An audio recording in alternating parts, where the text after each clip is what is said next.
Yes sir, Nampally CBI కోర్టుకు AP మాజీ CM Jagan చేరుకున్నారు. కాసేపట్లో ఆస్తుల కేసులో జగన్ విచారణ జరగనుంది. ఇదే కేసులో గతంలో 2020 జనవరి 10న నాంపల్లి సిబిఐ కోర్టుకు హాజరయ్యారు జగన్. అయితే ఆస్తుల కేసులో వ్యక్తిగత హాజరు నుంచి మినహాయింపు ఇవ్వాలని జగన్ దాఖలు చేసిన పిటిషన్ పై సిబిఐ అభ్యంతరం వ్యక్తం చేసింది. జగన్ తప్పనిసరిగా హాజరు కావాల్సిందేనంటూ సిబిఐ వాదనతో న్యాయస్థానం ఏకీభవించింది.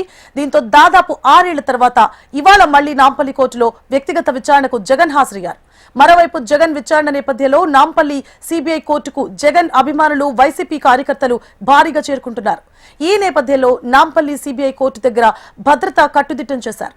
సిబిఐ కోర్టు పరిసరాల్లోని రోడ్లను మూసివేశారు.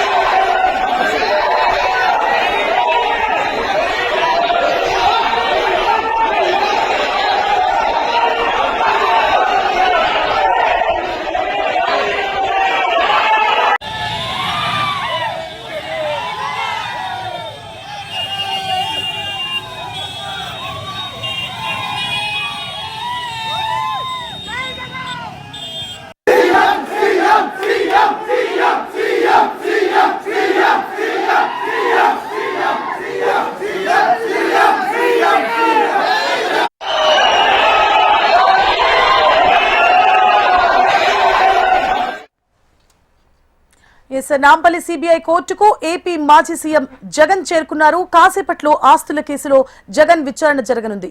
ఇదే కేసులో గతంలో 2020 జనవరి 10న నాంపల్లి సిబిఐ కోర్టుకు హాజరయ్యారు జగన్. అయితే ఆస్తుల కేసులో వ్యక్తిగత హాజరు నుంచి మినహాయింపు ఇవ్వాలని జగన్ దాఖలు చేసిన పిటిషన్ పై సిబిఐ అభ్యంతరం వ్యక్తం చేసింది. జగన్ తప్పనిసరిగా హాజరు కావాల్సిందేనని సిబిఐ వాదనతో న్యాయస్థానం ఏకీభవించింది. దీంతో దాదాపు 6 ఏళ్ల తర్వాత ఇవాళ మళ్లీ నాంపల్లి కోర్టులో వ్యక్తిగత విచారణకు జగన్ హాజరయ్యారు. మరోవైపు జగన్ విచారణ నేపథ్యంలో నాంపల్లి సిబిఐ కోర్టుకు జగన్ అభిమానులు, వైసీపీ కార్యకర్తలు భారీగా చేరుకుంటున్నారు. ఈ నేపథ్యంలో నాంపల్లి సిబిఐ కోర్టు దగ్గర భద్రత కట్టుదిట్టం చేశారు. సిబిఐ కోర్టు పరిసరాల్లోని రోడ్లను మూసివేశారు.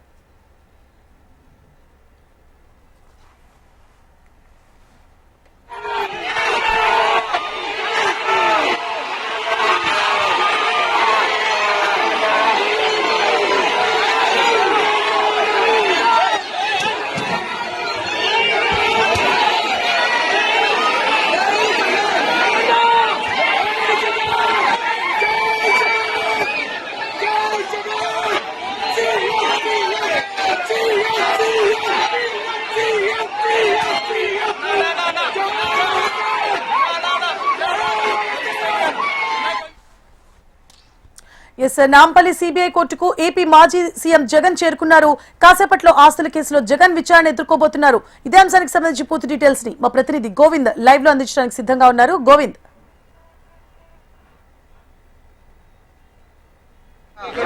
జగన్ ఆస్తుల కేసు విషయంలో మాజీ సీఎం ఏపీ చెందినటువంటి జగన్మోహన్ రెడ్డి ఇప్పుడే నాంపల్లి సిబిఐ కోర్టులోకి చేరుకోవడం జరిగింది. అయితే కాసేపట్లో సిబిఐ కోర్టుకు సంబంధించిన విచారణ కాసేపట్లో ప్రారంభం కాబోతుంది. అయితే ఈ యొక్క విచారణ అనేది ఒక 6 ఏళ్ల తర్వాత జరగనుండటంతో ఇక్కడ ఉన్నటువంటి హైదరాబాద్లో ఉన్నటువంటి వైఎస్ఆర్సీపీ కార్యకర్తలు కానీ, అభిమానులు కానీ, అదేవిధంగా మాజీ ఎమ్మెల్యేలు, అదేవిధంగా వైఎస్ఆర్సీపీ నేతలంతా కూడా ఈ యొక్క సిబిఐ కోర్టు దగ్గర కూడా చేరుకోవడం జరిగింది. అయితే ఇక్కడ ఎలాంటి అవాంఛనీయ సంఘటన జరగకుండా ఇప్పటికే పోలీసులు పటిష్టమైన భద్రత ఏర్పాటు చేసిన చూసుకోవచ్చు. మనము ఈ యొక్క సిబిఐ కోర్టు మెయిన్ గేట్ ఏదైతే ఉందో దాన్ని ఇప్పటికే క్లోజ్ చేయడం జరిగింది. అయితే క్లోజ్ చేసినటువంటి గేట్ దగ్గర కూడా పోలీసులు ఇప్పటికే స్పెషల్ ఫోర్స్ కానీ, అదేవిధంగా టాస్క్ ఫోర్స్, అదేవిధంగా లా అండ్ ఆర్డర్ పోలీసులు ఏవైతే భద్రత కట్టుదిట్టంగా కూడా ఏర్పాట్లు చేశారని కూడా చెప్పుకోవచ్చు. ముఖ్యంగా ఈ యొక్క నాంపల్లి పరిసర ప్రాంతాల్లో కూడా ఎవరు కూడా అంటే ఈ యొక్క వైఎస్ఆర్సీపీ కార్యకర్తలు వచ్చి అంటే జగన్ను చూసేందుకు ఎగబడుతూ కూడా ఎలాంటి అవాంఛనీయ జరగకుండా కూడా పోలీసులు ఇప్పటికే కట్టుదిట్టమైన భద్రత ఏర్పాటు చేశారు. అయితే ఒక కోర్టు ముందు కూడా జగన్ దాదాపు గంట పాటు కూడా విచారణలో పాల్గొనే అవకాశం ఉంది. అయితే ఇక ఈ విచారణలో జగన్ తన యొక్క సంబంధించినటువంటి వ్యక్తిగత మినహాయింపు ఏదైతే పిటిషన్ దాఖలు చేసి ఏదైతే ఉందో దాని అంతా కూడా ఇప్పటికే సిబిఐ అంగీకరించకపోవడం, ఆ అంగీకరించిన కోర్టును కూడా సిబిఐ కోర్టు కూడా దాన్ని సిబిఐ వాదంతో ఏకీభవించి ఈ యొక్క జగన్ వ్యక్తిగత హాజరు మీదనే అంటే భౌతికంగా హాజరు కావాల్సిందనే నేపథ్యంలోనే జగన్ ఈరోజు 6 ఏళ్ల తర్వాత ఈ విచారణకు హాజరు కావడం.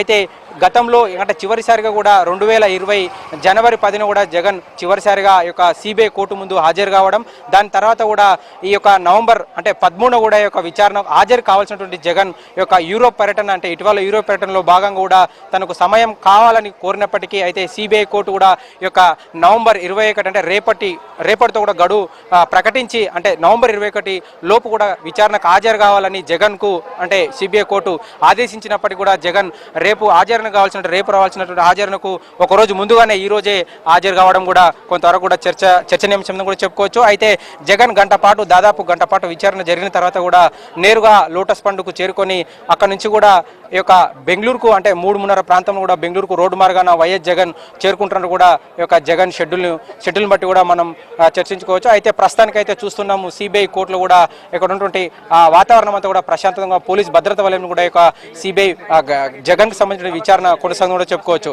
అయితే ఇక సిబిఐ కోర్టు ఆవరణ పరిసర ప్రాంతాల్లో కూడా న్యాయవాదులు, అదేవిధంగా జగన్కి సంబంధించినటువంటి సీనియర్ నేతలు కూడా కొంతమందిని మాత్రమే లోపలికి అనుమతించినటువంటి పరిస్థితి చూసుకోవచ్చు. అయితే అంతా కూడా లోపల కోర్టు పరిసర ప్రాంతాల్లో కూడా మొత్తం కూడా న్యాయవాదులతో కూడా కోలాహలంగా, అంటే కోర్టు ఆవరణ కూడా న్యాయవాదులతో పూర్తిగా నిండిపోయిందని కూడా చెప్పుకోవచ్చు. అయితే బయట చూసుకున్నట్లయితే మొత్తం స్పెషల్ ఫోర్స్, అదేవిధంగా టాస్క్ ఫోర్స్ వీళ్ళ ఆధ్వర్యంలో కూడా ఎవరిని కూడా లోపలికి అనుమతి ఇవ్వకుండా అటువంటి ఈ నాంపల్లి పరిసర ప్రాంతాల్లో ఉన్నటువంటి అంటే ట్రాఫిక్ రోజువారీగా జరిగేటువంటి ట్రాఫిక్ వెహికల్స్ కూడా ఈ యొక్క పరిసర ప్రాంతాల్లో, అంటే సిబిఐ కోర్టు పరిసర ప్రాంతాల్లో కూడా రాకుండా కూడా ఇప్పటికే ఆంక్షలు విధించిన పరిస్థితి కూడా చెప్పుకోవచ్చు. అయితే ఇక్కడ ఉన్నటువంటి రెండు వైపులా, అంటే సిబిఐ కోర్టుకు రెండు వైపులా దారులు ఉన్నప్పటికీ ఈ రెండు దారులను కూడా పోలీసుల వలయంలో కూడా పోలీసులు పూర్తిగా వారి ఆధీనంలో కూడా తీసుకున్నటువంటి పరిస్థితి కూడా మనకు కనిపిస్తుంది. అయితే ఈ యొక్క జగన్ యొక్క విచారణ అనేది కూడా ఇప్పుడు ప్రారంభించిందని కూడా చెప్పుకోవచ్చు. అయితే ఈ యొక్క విచారణ అనేది కూడా దాదాపు గంట పాటు సాగనుంది. అయితే గతంలో లండన్ వెళ్ళినప్పుడు కూడా ఈ యొక్క జగన్ యొక్క సిబిఐ కోర్టు కూడా ఒక ఫోన్ నంబరు జగన్ న్యాయవాదులు ఇచ్చినప్పటికీ అందులో జగన్ ఫోన్ నంబర్ తప్పుగా ఇవ్వడంతో కూడా గతంలో అంటే విచారణకు మినహాయింపు కోరినటువంటి పరిస్థితుల్లో కూడా, అంటే ఆనాడు ఏదైతే ఫోన్ నంబరు లండన్ పర్యటనలో ఫోన్ నంబర్ తప్పుగా ఇవ్వడంతో అంటే మేము మినహాయింపు ఇవ్వలేమని కూడా ఇప్పటికే సిబిఐ కోర్టు, అంటే సిబిఐ కూడా ఒకవైపు ప్రకటించి మళ్ళీ అంటే ఇప్పుడు నవంబర్ 13 విచారణకు హాజరు కావాల్సిన పరిస్థితి నేపథ్యంలో ఈ యొక్క కానీ ఆ యొక్క నవంబర్ 13 అంటే యూరోప్ పర్యటన నేపథ్యంలో కూడా ఆ యొక్క విచారణకు జగన్ హాజరు కాకపోవడంతో అయితే కోర్టు నవంబర్ 21 లోపు కూడా విచారణకు హాజరు కావాలని ఏదైతే ప్రకటించిన నేపథ్యంలో ఒకరోజు ముందుగానే ఈ రోజు గురువారం ఇప్పుడే జగన్ లోపలికి ఎంటర్ అయ్యి కూడా ఒక విచారణ కూడా ప్రారంభమైందని కూడా చెప్పుకోవచ్చు. అయితే కోర్టు పరిసర ప్రాంతాల్లో కూడా మొత్తం పోలీసుల పర్యవేక్షణలో, పోలీసుల ఆధీనంలో కూడా భద్రత అంతా కూడా కట్టుదిట్టమైన భద్రతలో జగన్ విచారణ కొనసాగుతుందని చెప్పుకోవచ్చు. అయితే ఈ విచారణ అనంతరం కూడా ఈ యొక్క జగన్